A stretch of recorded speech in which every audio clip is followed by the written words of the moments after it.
The Story of Dr. Dolittle. The First Chapter. Puddleby, once upon a time, many years ago when our grandfathers were little children, there was a doctor, and his name was Dolittle, John Dolittle, M.D. M.D. means that he was a proper doctor and knew a whole lot. He lived in a little town called Puddleby on the Marsh. All the folks, young and old, knew him well by sight. And whenever he walked down the street in his high hat, everyone would say, "There goes the doctor. He's a clever man." And the dogs and the children would all run up and follow behind him, and even the crows that lived in the church tower would caw and nod their heads. The house he lived in, on the edge of the town, was quite small, but his garden was very large and had a wide lawn and stone seats and weeping willows hanging over. His sister, Sarah Dolittle, was housekeeper for him, but the doctor looked after the garden himself. He was very fond of animals and kept many kinds of pets. Besides the goldfish in the pond at the bottom of his garden, he had rabbits in the pantry, white mice in his piano, a squirrel in the linen closet, and a hedgehog in the cellar.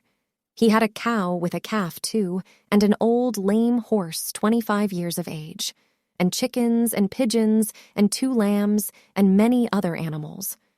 But his favorite pets were Dab-Dab the duck, Jip the dog, Gub-Gub the baby pig, Polynesia the parrot, and the owl Tutu. His sister used to grumble about all these animals and said they made the house untidy. And one day, when an old lady with rheumatism came to see the doctor, she sat on the hedgehog who was sleeping on the sofa and never came to see him anymore, but drove every Saturday all the way to Oxenthorpe, another town 10 miles off, to see a different doctor.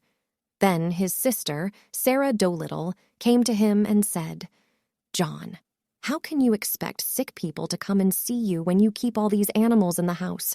It's a fine doctor who would have his parlor full of hedgehogs and mice.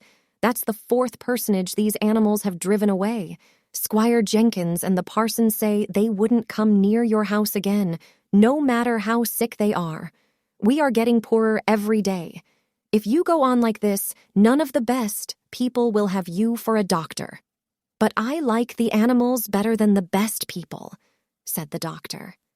"You are ridiculous," said his sister, and walked out of the room. So, as time went on, the doctor got more and more animals, and the people who came to see him got less and less.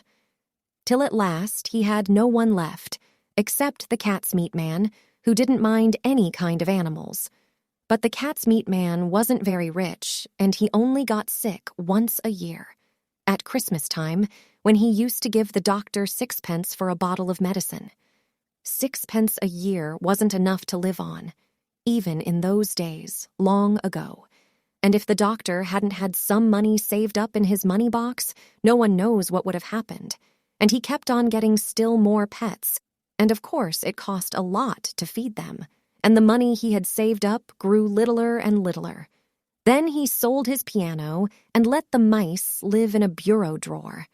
But the money he got for that, too, began to go, so he sold the brown suit he wore on Sundays and went on becoming poorer and poorer. And now, when he walked down the street in his high hat, people would say to one another, "There goes John Dolittle, M.D. There was a time when he was the best-known doctor in the West Country. Look at him now. He hasn't any money and his stockings are full of holes." But the dogs and the cats and the children still ran up and followed him through the town, the same as they had done when he was rich.